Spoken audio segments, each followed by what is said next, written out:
السلام علیکم ورحمۃ اللہ وبرکاتہ۔ ان الحمد للہ نحمده ونستعینه ونستغفره ونعوذ باللہ من شرور انفسنا ومن سیئات اعمالنا من يهده الله فلا مضل له ومن يضلله فلا هادي له ونشهد أن لا إله إلا الله وحده لا شريك له ونشهد أن محمدا عبده ورسوله أما بعد فإن خير الحديث كتاب الله وخير الهدي هدي محمد صلى الله عليه وسلم وشر الأمور محدثاتها وكل محدثة بدعة وكل بدعة ضلالة وكل ضلالة في النار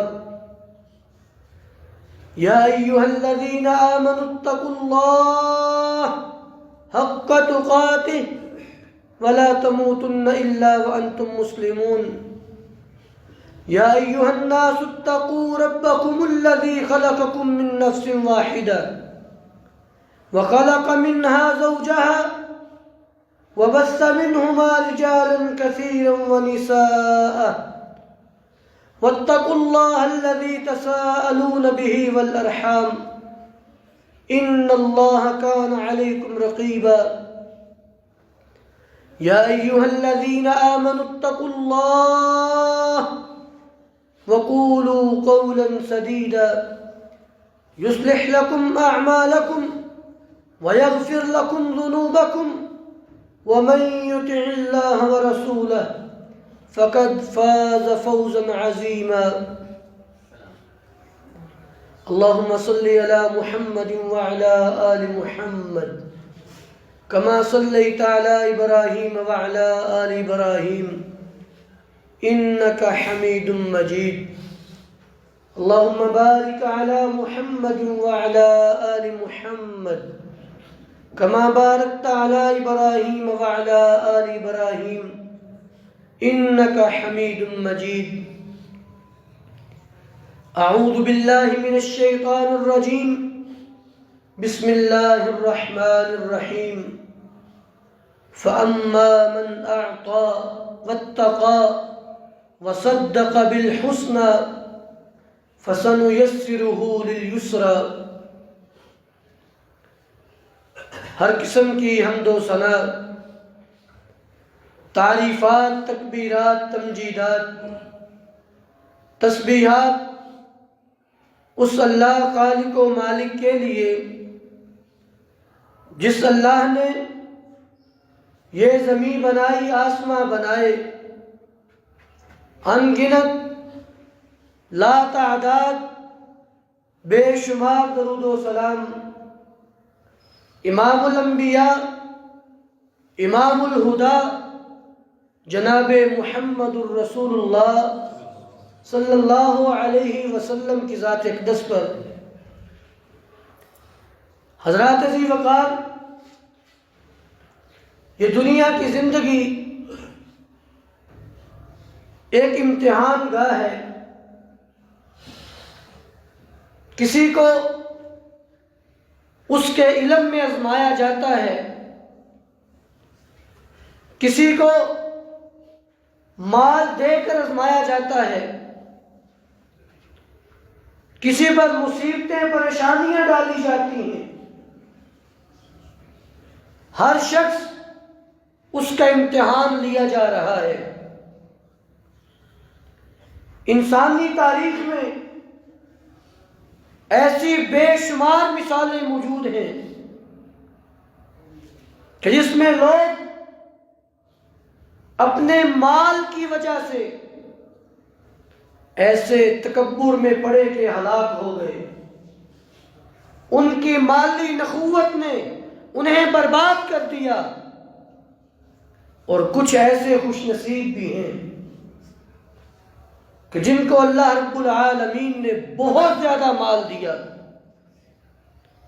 لیکن انہوں نے اپنے نفس کو نہ دنیا کا اسیر بنایا، نہ مال کا غلام بنایا۔ ان کا مال ان کے ہاتھوں کی سخاوت بنا، اور ان کا دل اللہ کا ڈر، تقوی، للہیت اور ذکر الہی سے لبریز رہا۔ انہوں نے دنیاوی مال کو دل میں جگہ نہیں دی۔ انہی میں سے ایک بڑے عظیم صحابی حضرت عبد الرحمن بن عوف رضی اللہ تعالی عنہ ہیں، جن کو اللہ رب العالمین نے وافر مال عطا فرمایا، اور ان کی سیرت کو بیان کرنے کا مقصد یہ سال کا آخری جمعہ ہے، 20ویں سال ختم ہو رہا ہے۔ آج ہم معاشرے میں لوگوں کو مال کے پیچھے دوڑتا ہوا دیکھتے ہیں، حلال و حرام کی پہچان کم ہو چکی ہے، ہر شخص مال کی طرف دوڑتا چلا جا رہا ہے، نہ اسے اللہ کی یاد کی فکر، نہ اسے قرآن پڑھنے کی فکر، بس اسے یہی ایک فکر ہے کہ میں نے مال کیسے کمانا ہے، خواہ پھر حلال کا ہو یا حرام کا ہو، بس مال ہونا چاہیے۔ اور اسی مال کے فتنے میں ہماری بہو بیٹیاں بھی بہتی جا رہی ہیں۔ سوشل میڈیا پہ دن بدن بے حیائی، فحاشی اور عریانی عام ہوتی جا رہی ہے۔ وجہ صرف اور صرف مال ہے کہ اس سے مال کمایا جائے۔ تو اس موضوع کو چننے کا مقصد ایک ایسے عظیم صحابی جنہوں نے تجارت کو عبادت سمجھ کے کیا، جنہوں نے حلال اور دیانتداری کے ذریعے اللہ کا قرب بھی پا لیا اور وافر مال بھی حاصل کر لیا، اور وہ ہے جناب عبد الرحمن بن عوف رضی اللہ تعالی عنہ۔ نبی کریم صلی اللہ علیہ وسلم سے عمر میں 9 سال چھوٹے تھے، 9 سال آپ سے چھوٹے تھے، یعنی جب آپ نے نبوت کا اعلان کیا اس وقت ان کی عمر 31 سال تھی، اور شروع دور میں اسلام لانے والے حضرت ابو بکر صدیق رضی اللہ تعالی عنہ، ان کے اسلام لانے کے 2 دن بعد جناب عبد الرحمن بن عوف رضی اللہ تعالی عنہ دار ارقم میں آ کر مسلمان ہوئے۔ اصل نام عبد عمر تھا۔ نبی اسلام کے پاس آئے، کلمہ پڑھا، مسلمان ہوئے، تو آپ نے ان کا نام عبد الرحمن رکھ دیا، کنیت ابو محمد، اور پھر 7ویں پشت پہ ان کا شجرہ نبی کریم صلی اللہ علیہ وسلم کے بابرکت شجرے سے جا ملتا ہے۔ بنو زہرہ ان کے ننیال، اور بنو زہرہ ہی نبی اسلام کے بھی ننیال، نانکا۔ اور پھر جناب عبد الرحمن بن عوف رضی اللہ تعالی عنہ مسلمان ہوئے، اور شروع دور میں آنے والی سب آزمائشوں پہ، مصیبتوں پہ صبر کیا۔ قریش مکہ نے جتنی بھی تکلیفیں دیں ان پہ صبر کر کے دکھایا، حتیٰ کہ مسلمانوں نے جو پہلی ہجرت حبشہ کی اس میں بھی یہ شامل تھے، ہجرت بھی کی انہوں نے۔ اور جب خبر ملی کہ نبی علیہ السلام مدینے جا چکے ہیں، اللہ نے ہجرت کا حکم دے دیا ہے، اپنے گھر سے نکلے ہجرت کے ارادے سے۔ سسرال والے آئے، کہا کہ ہماری بیٹی کو نہیں ساتھ لے کے جا سکتے، بیوی چھین لی، اپنے گھر والوں نے بچے چھین لیے، بھائیوں نے مال و متاع چھین لیا، حتیٰ کہ صرف جسم پہ ایک کپڑا ہے، پہننے کو جوتا بھی نہیں، سفر کے لیے سواری بھی نہیں، سب کچھ چھین لیا گیا۔ جناب عبد الرحمن بن عوف رضی اللہ تعالی عنہ اسی طرح بے سر و سامانی کے عالم میں دیار مدینہ کی طرف چل پڑے۔ نبی علیہ السلام ظہر کی نماز پڑھا کے فارغ ہوئے، پیچھے مڑ کے دیکھا تو سامنے عبد الرحمن بن عوف کھڑے ہیں۔ تو کہا عبد الرحمن کہو کیسے آئے ہو؟ کہا اللہ کے رسول سب کچھ لٹا آیا ہوں، اپنا دین بچا کے آیا ہوں۔ کہا عبد الرحمن اگر دین بچا لیا ہے تو پھر کچھ بھی نہیں لٹایا، رب کی جنت پا کے آ گئے۔ جناب عبد الرحمن بن عوف ان 10 صحابہ میں شامل ہیں جو عشرہ مبشرہ کہلاتے ہیں، جن کے بارے میں جامع ترمذی میں حدیث کہ نبی علیہ السلام نے فرمایا ابو بکر فی الجنہ وعمر فی الجنہ وعثمان فی الجنہ وعلی فی الجنہ وطلحہ فی الجنہ والزبیر فی الجنہ وعبد الرحمن بن عوف فی الجنہ وسعد فی الجنہ وسعید فی الجنہ وابو عبیدہ فی الجنہ۔ وہ لوگوں یہ میرے 10 صحابہ جنتی ہیں، 10 کے 10 جن کو عشرہ مبشرہ کہا جاتا ہے۔ 4 تو مشہور خلفاء ابو بکر عمر عثمان علی رضی اللہ تعالی عنہ اجمعین، یہ 4 تو مشہور ہیں۔ 6 اور حضرت طلحہ، حضرت زبیر، حضرت سعد بن ابی وقاص، سعید بن زید، ابو عبیدہ بن جراح اور ایک عبد الرحمن بن عوف رضی اللہ تعالی عنہ۔ کیسے یہ قسمتوں والے لوگ تھے کہ اپنی دنیا میں زندگی بسر کرتے ہوئے اللہ سے، اللہ کے رسول سے جنت کی بشارتیں مل رہی ہیں۔ اللہ کے رسول وہی سے بولتے ہیں نا۔ تو میرے بھائیو عشرہ مبشرہ میں شامل اور ان 8 افراد میں بھی شامل ہیں جو سب سے پہلے مسلمان ہوئے، ان 6 افراد میں بھی شامل ہیں کہ جناب عمر بن خطاب رضی اللہ تعالی عنہ اپنی شہادت کے وقت جن 6 افراد کو منتخب کیا کہ میرے بعد یہ خلیفہ ان میں سے کسی کو بھی بنا لینا، ان 6 میں یہ بھی شامل تھے۔ جناب عمر بن صحیح بخاری کی حدیث، جناب عمر بن خطاب رضی اللہ تعالی جہاں بہت سی وصیتیں کی تو فرمایا کہ 6 افراد جب یہ شہید ہوئے نا اس وقت 7 بندے زندہ تھے عشرہ مبشرہ میں سے، 7 بندے۔ تو فرمانے لگے کہ جو سعید بن زید ہے وہ میرا داماد ہے، اس کو تو میں اس معاملے میں شامل نہیں کرتا، خلافت کا بوجھ بہت زیادہ ہے۔ باقی 6 حضرت عثمان، حضرت علی، حضرت طلحہ، حضرت زبیر، عبد الرحمن بن عوف اور حضرت سعد بن ابی وقاص، ان 6 میں سے مسلمان جسے چاہے اپنا خلیفہ بنا لے۔ فرماتے ہیں کہ جب شہید ہوئے حضرت طلحہ و زبیر، حضرت طلحہ حضرت علی کے حق میں بیٹھ گئے، حضرت زبیر حضرت عثمان کے حق میں بیٹھ گئے، 2 بندے نکل گئے، باقی 4 بچے، حضرت عثمان، حضرت علی، سعد بن ابی وقاص اور عبد الرحمن بن عوف۔ حضرت صاحب فرمانے لگے کہ مجھے تو جہاد سے فرصت نہیں ہے، اس لیے میں خلافت نہیں لے سکتا۔ وہ خود ہی پیچھے ہٹ گئے، دستبردار ہو گئے۔ جناب عبد الرحمن بن عوف کو سب نے کہا کہ اب آپ اکیلے ہیں اور باقی یہ 2، آپ ان کا فیصلہ کریں۔ جناب عبد الرحمن بن عوف کبار صحابہ میں سے، نبی علیہ السلام کے شروع دور کے ساتھیوں میں سے، شام کا وقت ہوا، جناب عثمان بن عفان کی خدمت میں گئے، کچھ احادیث سنائی، کچھ باتیں کی ان سے اور ان کا مزاج جانچا کہ یہ کس مزاج کی ہیں۔ پھر ادھر سے نکلے سیدھا علی کے پاس گئے، ان سے کچھ باتیں کی، کچھ کلام کیا، مکالمہ ہوا اور پھر فرمانے لگے کہ میں چاہتا ہوں کہ حضرت عثمان بن عفان رضی اللہ عنہ وہ خلیفہ بنے۔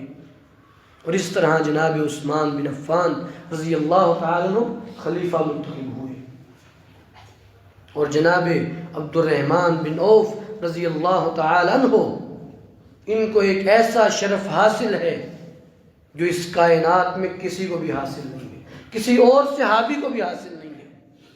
ایک ایسا منصب، ایک ایسا شرف جو کائنات میں کسی کو نہیں ملا سوائے ان اکیلے صحابی کے۔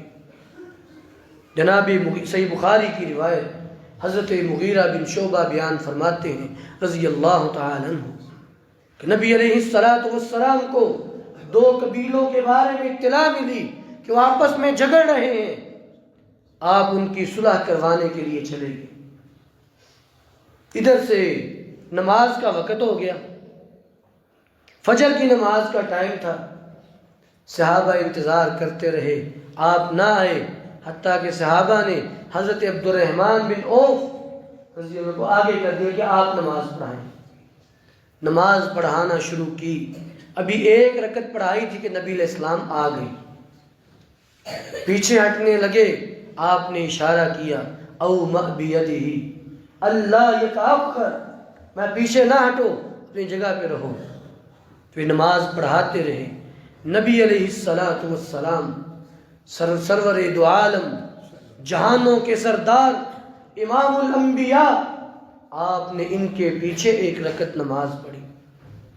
یہ نماز پڑھا رہے ہیں اور اللہ کے رسول پیچھے نماز پڑھ رہے ہیں۔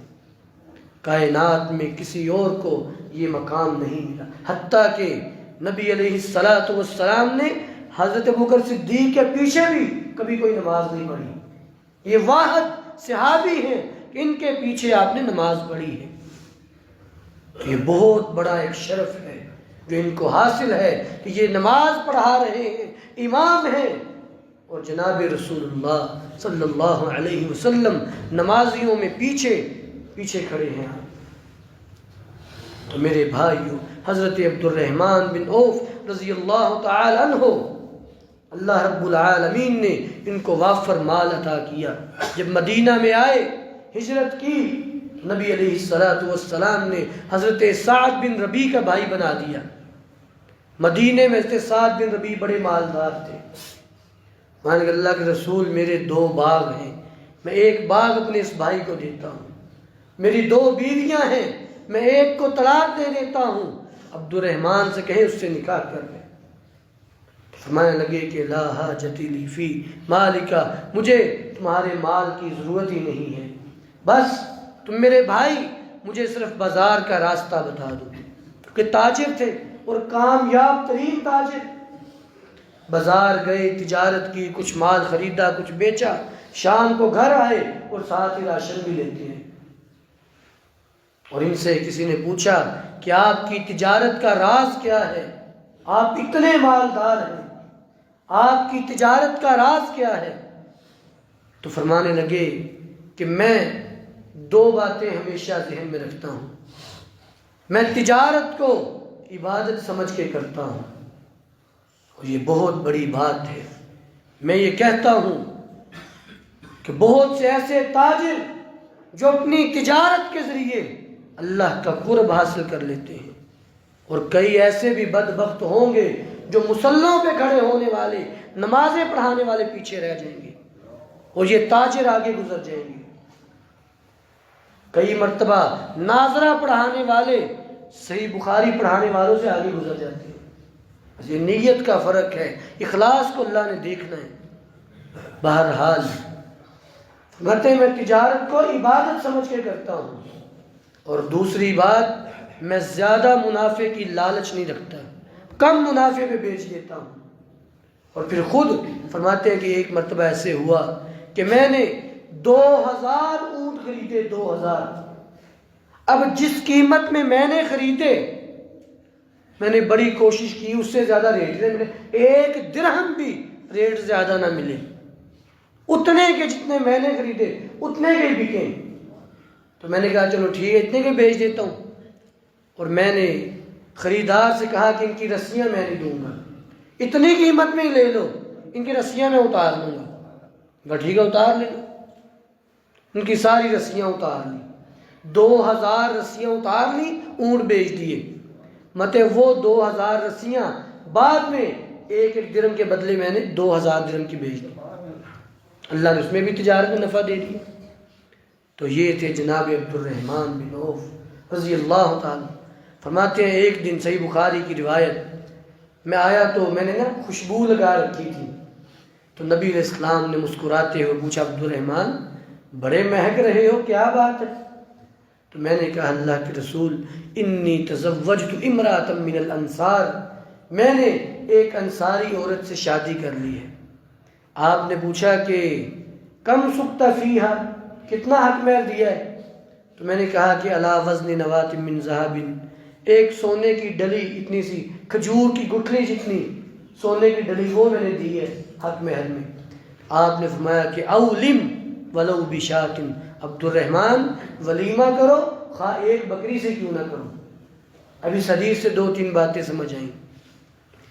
پہلی بات کہ نبی علیہ السلام پوچھ رہے تم خوشبو لگا رکھی ہے اور وہ کہہ رہے ہیں میں نے شادی کی ہے، اس کا مطلب جناب عبد الرحمن بن عوف نے نبی علیہ السلام کو شادی میں نہیں بلایا. ہم تو غصہ کر جاتے ہیں نا، لو مجھے کیوں نہیں بلایا، آج کے بعد مجھے نا منہ لگانا، تم نے مجھے اپنی شادی پہ نہیں بلایا.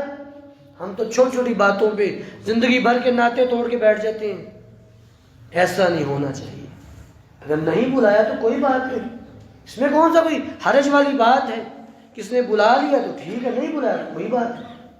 اور دوسری بات ولیمہ کرنا فرض ہے، ولیمہ لازمی ہے، ولیمہ کے بغیر شادی مکمل ہی نہیں ہوتی. تو میرے بھائیو نبی علیہ السلام ان سے بڑی محبت فرماتے، حتیٰ کہ نبی علیہ السلام کی وفات کے بعد نبی علیہ السلام کی بیویاں امہات المؤمنین ان کا سب سے زیادہ خیال رکھنے والے جناب عبد الرحمن بن عوف تھے. صحیح مسلم کی روایت، ان کو ماہانہ سالانہ اخراجات اور خرچے دیا کرتے تھے، ان کے گھروں کی ضرورتیں پوری کیا کرتے تھے. ان کے بارے میں اماں جی عائشہ دعا کیا کرتی تھی کہ اللہ عبد الرحمن کو جنت کا میٹھا چشمہ سلسبیل اس سے پانی پلانا، یہ تیرے نبی کی بیویوں کا خیال رکھتے ہیں. سب سے زیادہ اللہ کے رسول کے گھرانے کا خیال رکھنے والے یہی تھے. حضرت عمر بن خطاب کا دور ہے، قحط پڑ گیا، مدینے کی منڈی میں مال کم ہو گیا، بھوک کے لالے پڑ گئے، پریشانی کا عالم.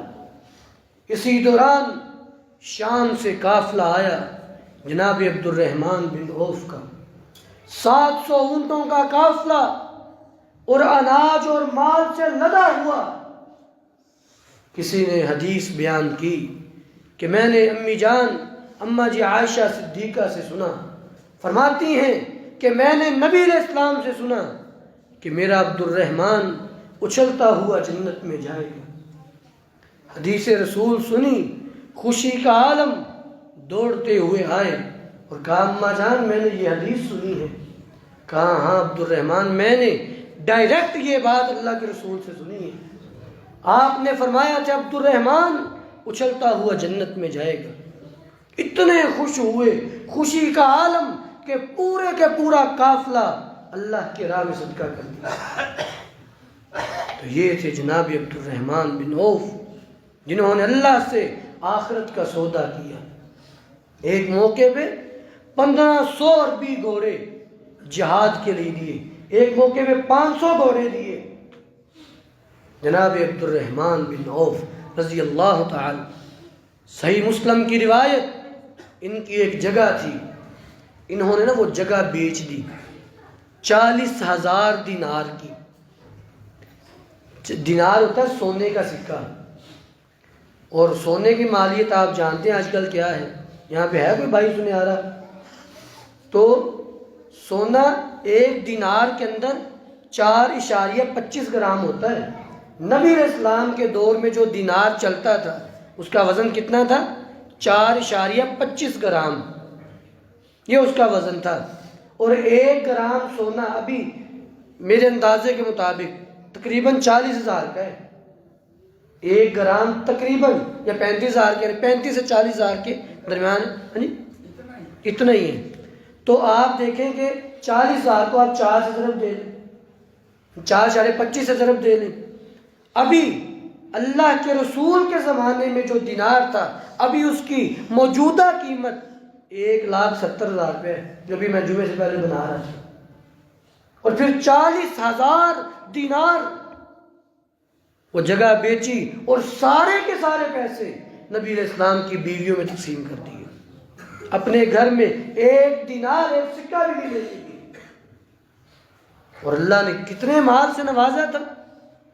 جناب عبد الرحمن بن عوف رضی اللہ تعالی عنہ اپنی وفات کے قریب وصیت لکھوا کے گئے کہ میرے جتنے غلام ہیں سارے کے سارے آزاد کر دو، ہو سکتا ہے میرا اللہ مجھے جہنم سے آزاد کر. اور پھر نبی علیہ السلام کی بیویاں، ان میں سے جس کو میرے مال میں سے جتنا چاہیے دے دینا. تیسرے نمبر پہ فرمانے لگے کہ جتنے بدری صحابہ زندہ ہیں، تقریباً 100 بدری صحابہ زندہ تھے جو غزوہ بدر میں شامل ہوئے تھے، ان میں سے ہر ایک کو 400 دینار دے دینا. یعنی پہلے اپنے غلام آزاد کیے، پھر نبی علیہ السلام کی بیویوں کا حصہ، پھر ہر بدری صحابی ان کا حصہ 400 دینار. اور وہ دینے کے بعد جو باقی مال بچے وہ میرے بال بچوں میں بانٹ دینا. اور پھر وہ مال بانٹا گیا. جامع ترمذی کی حدیث، وہ کتنا مال تھا، صرف منقولہ جائیداد، ان کی کرنسی کتنی تھی. یا آپ لوگ جانتے ہوں گے جب کوئی بندہ فوت ہو اور اس کی اولاد بھی ہو تو بیوی کو 8واں حصہ ملتا ہے. تو ان کے مال کے 8 حصے، کرنسی کے 8 ڈھیریاں بنائی گئیں.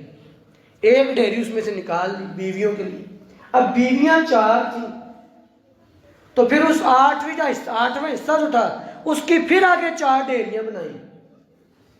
تو اس میں سے جب 4 ڈھیریاں بنائی، ہر بیوی کو 80,000 دینار ملے. 80,000 دینار سونے کے سکے. 13 ارب روپے سے زیادہ مالیت بنتی ہے ایک بیوی کی. 13 ارب روپے سے زیادہ. اتنا اللہ نے مال سے نوازا. لیکن مجال ہے کہ کبھی دل میں کوئی تکبر ہو، کوئی نخوت ہو. ہم تو کوئی 2-4 کما لیں، ہم تو کسی کو بندہ نہیں سمجھتے. ہمارے لیے مشعل راہ ہے. اتنا مال ہونے کے باوجود زاروں کی تار رویا کرتے، اللہ سے انتہائی ڈرنے والے. صحیح بخاری کی حدیث، جناب عبد الرحمن بن عوف رضی اللہ روزہ رکھا ہوا گھر آئے تو بیوی نے کھانا پیش کیا، پرتکلف کھانا دیکھا تو زاروں کی تار رونا شروع کر دیا اور فرمانے لگے کہ ہمارے بھائی مصعب بن عمیر رضی اللہ تعالیٰ جب غزوہ احد میں شہید ہوئے، ان کے پاس اتنا بھی کفن نہیں تھا. سر ڈھانپتے تو پاؤں ننگے ہو جاتے، پاؤں ڈھانپتے تو سر ننگا ہو جاتا. اور مجھے ڈر لگتا ہے کہیں ہمیں ہماری نیکیوں کا بدلہ دنیا میں نہ دے دیا گیا ہو. ہمیں اتنا جو مال ملا ہے کہیں دنیا میں ہمارا بدلہ پورا نہ کر دیا گیا. یعنی مال ہونے کے باوجود اتنا اللہ کا ڈر، اتنی للہیت. اور جناب عبد الرحمن بن عوف رضی اللہ تعالی عنہ نبی علیہ السلام آپ سے انتہائی محبت رکھتے.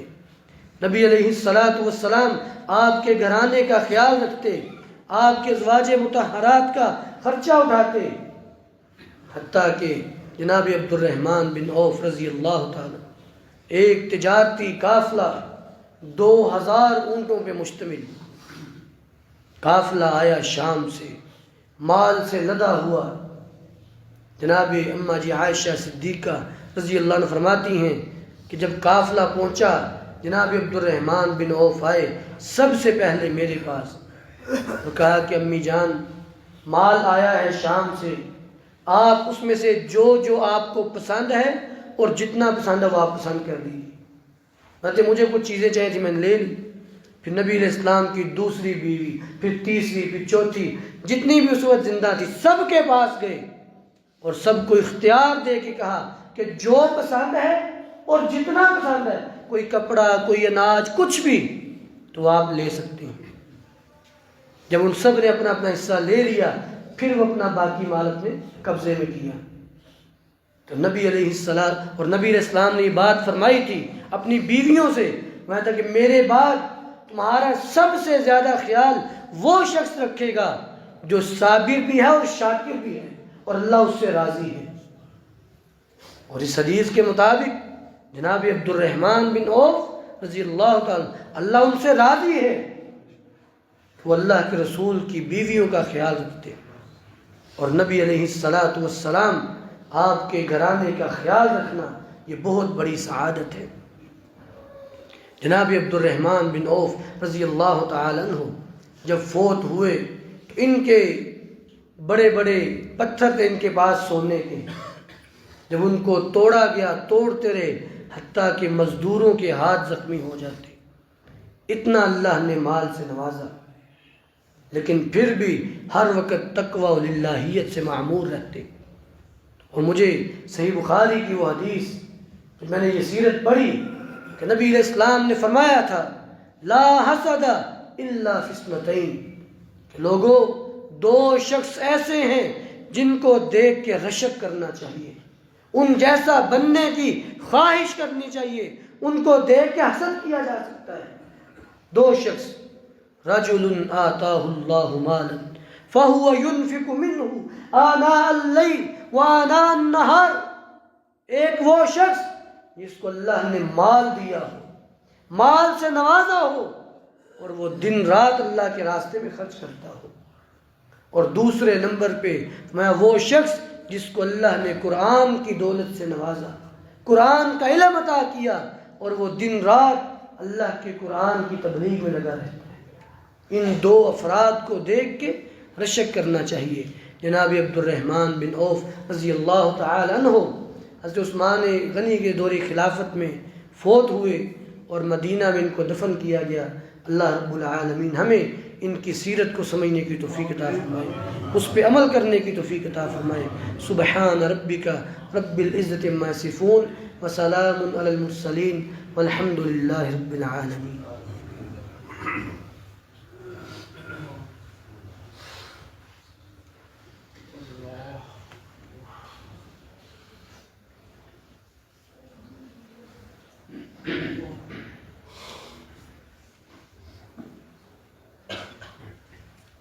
ان الحمد للہ نحمده ونستعینه ونستغفره ونعوذ باللہ من شرور انفسنا ومن سیئات اعمالنا، من يهده الله فلا مضل له ومن يضلل فلا هادي له، ونشهد ان لا اله الا الله وحده لا شريك له، ونشهد ان محمدا عبده ورسوله۔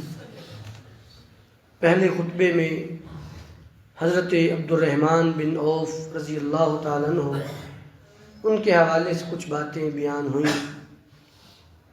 نبی علیہ السلام غزوہ تبوک کا موقع ہے، آپ لشکر کو ترتیب دے رہے تھے تو آپ نے فرمایا کہ لوگوں اللہ کے راستے میں مال خرچ کرو، کیونکہ نبی علیہ السلام کی زندگی کا سب سے مشکل جو غزوہ تھا وہ غزوہ تبوک تھا۔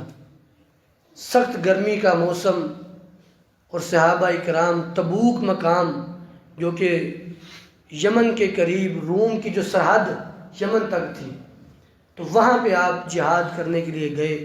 61 سالہ آپ کی عمر تھی، 61 سال میں آپ جہاد کرنے کے لیے گئے۔ اس جنگ میں آپ نے حکم دیا کہ اللہ کے راستے میں مال خرچ کرو۔ جناب عبد الرحمن بن عوف رضی اللہ تعالیٰ عنہ فوری اٹھے، گھر گئے تو گھر میں دیکھا کہ 4000 دینار تھے، اس میں سے آدھے 2000 دینار لے کے آئے اور نبی علیہ السلام کی خدمت میں پیش کیے۔ 2000 چاندی کے سونے کے سکے۔ نبی علیہ السلام نے پوچھا کہ عبد الرحمن گھر والوں کے لیے بھی کچھ چھوڑا کہ نہیں؟ کہ اللہ کے رسول اتنے ہی گھر والوں کے لیے بھی چھوڑ کے آیا ہوں۔ تو آپ نے پھر ان کے لیے دعا کی، کہا کہ اللہ عبد الرحمن جو لے کے آیا ہے اور جو گھر چھوڑ کے آیا ہے ان دونوں میں برکت پیدا فرما۔ اور مفسرین نے یہ بات لکھی ہے کہ یہ نبی علیہ السلام کی دعا کا اثر تھا کہ اللہ نے ان کو بہت زیادہ مال سے نوازا تھا۔ ایک اہم مسئلے کی طرف بھی توجہ دلانا مقصود ہے، وہ ہے کرسمس۔ عید مبارک جو عید کی مبارک دی جاتی ہے، لوگوں کو میری کرسمس کہا جاتا ہے، یا کیک بنا کے بانٹے جاتے ہیں یا بیچے جاتے ہیں، تو اس میں کسی بھی انداز میں شامل نہیں ہونا چاہیے۔ عیسائیوں کا یہ عقیدہ ہے کہ 25 دسمبر کو خدا کے ہاں ایک بیٹا پیدا ہوا جس کا نام عیسیٰ ابن مریم تھا، تو خدا نے بیٹا جنا، اس کی خوشی میں یہ لوگ ولادت مناتے ہیں، جیسے مسلمان ولادت مناتے ہیں اپنے نبی کی، تو اسی طرح یہ بھی مناتے ہیں۔ انہوں نے ادھر سے ہی سیکھا ہے، حالانکہ نبی علیہ السلام روزہ رکھا کرتے تھے۔ جس طرح عیسائیوں نے اپنے نبی کی ولادت پہ جشن منائے، ہم نے بھی جشن منائے، ہم نے مشن چھوڑ دیا، جشن اپنا لیا۔ حالانکہ نبی علیہ السلام کو کیا پسند تھا؟ مشن، کہ ہم آپ کا مشن اپنائیں، ہم آپ جیسی زندگی اپنانے کی کوشش کریں، آپ کے طور اطوار کو اپنائیں۔ یہ اپنی محبت ہے ان کی، لیکن محبت بھی صحیح انداز میں کرنی چاہیے، جیسے سنت سے ثابت ہے۔ بہرحال ان کے اس طرح محبت کا اظہار کرتے ہیں۔ دوسری بات، عیسائیوں نے کہا اللہ کے ہاں بیٹا ہوا، یہودیوں نے کہا اللہ کے ہاں بیٹا ہوا عزیر علیہ السلام، اور یہی بات مسلمانوں نے بھی کہی، بس لفظ بیٹا نہیں بولا، باقی ساری بات وہی کہہ دی۔ انہوں نے کہا کہ وہی مستوی تھا عرش پہ خدا ہو کر، اتر آیا مدینے میں مصطفیٰ ہو کر۔ احد اور احمد میں کوئی فرق نہیں ہے سوائے ایک میم کے۔ واضح شرک، واضح کفر کہ تم نے احد اور احمد کو ایک کر دیا، تمہارے نزدیک یہ ذات ایک ہی ہے، کہاں خالق اور کہاں مخلوق؟ وَلَمْ يَكُنْ لَهُ كُفُوًا أَحَدٌ۔ یہ بات یاد رکھیں، یہ بڑی دقیق بات ہے عقیدے کی۔ عقیدے کے لحاظ سے نبی علیہ السلام کا مقام و مرتبہ ساری مخلوقات سے بڑھ کے ہے۔ دنیا و کائنات کی کوئی مخلوق آپ کے درجے مقام تک نہیں پہنچ سکتی، کسی کی حیثیت ہی کوئی نہیں ہے آپ کے آگے۔ لیکن عقیدے کی بات کیا ہے کہ اس کا یہ مطلب نہیں ہے کہ آپ کہو کہ نبی علیہ السلام اور اللہ تعالیٰ دونوں برابر ہیں، یہ تو نہ کہو۔ مخلوقات میں درجہ آپ کا سب سے زیادہ ہے، لیکن خالق کے برابر نہ کرو۔ مت کہو کہ وہ اللہ کے برابر ہے، وہ تو اللہ سے گلے مل کے آئے، شرم نہیں آتی ایسی بات کرتے ہو؟ وما قدر اللہ حق قدری، تم نے اللہ کی قدر کو جانا ہی نہیں۔ جب عیسائیوں نے جملہ بولا نا کہ اللہ کے ہاں بیٹا پیدا ہوا ہے، اللہ نے قرآن کریم میں بیان فرمایا تکاد السماوات یتفطرن منہ، انہوں نے زبان سے جملہ نکالا، اللہ کے آسمان ڈر گئے، کہیں اللہ تعالیٰ غصے میں نہ آ جائے۔ قریب تھا کہ آسمان پھٹ جاتے ان کے اس جملے کی وجہ سے، کہیں اللہ کا غضب نہ طاری ہو جائے ہم پہ۔ اور آج مسلمان بھی وہی بات کہہ دیتے ہیں، انہی کے طریقے پہ چلتے جا رہے ہیں۔ وہ بھی جشن مناتے ہیں، یہ بھی جشن مناتے ہیں، وہ بھی کہتے ہیں خدا کے وجود میں سے ایک اور وجود نکل آیا، یہ بھی کہتے ہیں اللہ کے نور میں سے ایک اور نور نکل آیا۔ ایسا نہیں ہے، جو اللہ کا نور ہے وہ خالق ہے، اللہ کا نور کبھی ختم نہیں ہوگا، اس کو فنا نہیں ہے، اور جو فوت ہو جائے وہ تو فنا ہو، اس کو وہ کیسے نور ہو سکتا ہے؟ اللہ نے اپنا نور ظاہر کیا موسیٰ علیہ السلام کے دور میں، جب ضد کی کہ اللہ میں نے تجھے دیکھنا ہے، موسیٰ علیہ السلام نے ضد کی، اللہ نے تھوڑا سا نور ظاہر کیا، پہاڑ پھٹ گیا، موسیٰ علیہ السلام بے ہوش ہو گئے۔ اور اگر نبی علیہ السلام نور تھے تو آپ کو دیکھ کے مکے کے پہاڑ کیوں نہیں پھٹے؟ آپ کو صحابہ کرام آپ کو دیکھ کے بے ہوش کیوں نہیں ہوئے؟ اللہ کے رسول نور تھے، لیکن نور ہدایت تھے، آپ نے ہدایت کی باتیں بتائی ہیں، آپ اللہ کا نور نہیں ہیں، آپ مخلوق ہیں، اور مخلوقات میں سب سے بڑھ کے ہیں۔ اس لیے یہ دن، اس کی مبارک بات ہے، یہ اہم بات تھی، اس لیے میں تھوڑی وضاحت کر دیتا ہوں کہ جو شخص اس کی مبارک بات دیتا ہے یا ان کو عیدی دیتا ہے، عیدی بھی نہ دیں، کیونکہ آپ کو پتہ ہے وہ کیا کریں گے؟ عیدی کو کس میں استعمال کریں گے؟ اپنے اس تہوار میں، گویا کہ آپ ان کی تائید کر رہے ہیں، ان کی ہیلپ کر رہے ہیں کہ ٹھیک ہے جشن منا لو، تم پیسے ہم دے دیتے ہیں۔ نہیں، اگر آپ نے کسی غریب کی مدد کرنی ہی ہے، چاہے کسی اور مذہب کا بھی ہے، کسی اور دن میں کر لیں، اس موقع میں مدد نہ کریں ان کی، ان کا ساتھ نہ دیں۔ وَلَا تَعَاوَنُوا علی الاثم والعدوان، میں گناہ میں اور زیادتی میں کسی کا ساتھ بھی نہ دو، کسی کا تعاون بھی نہ کرو۔ اس لیے کسی کو میری کرسمس کہنا ایمان ضائع ہو گیا، دوبارہ کلمہ پڑھنا پڑے۔ تو تم نے یہ تائید کر دی کہ ہاں خدا کے ہاں بیٹا ہے۔ اللہ ہمیں محفوظ فرمائے۔ اللہ کی کوئی اولاد نہیں، نہ وہ کسی کی اولاد ہے۔ لم یلد ولم یولد ولم یکن لہ کفوا احد، نہ اس کی اولاد ہے، نہ وہ کسی کی اولاد ہے، اور نہ اس کے کوئی برابر ہے، اس کے برابر بھی کوئی نہیں ہو سکتا۔ اللہ ہمیں سمجھنے کی توفیق عطا فرمائے۔ وآخر دعوانا ان الحمد للہ رب العالمین۔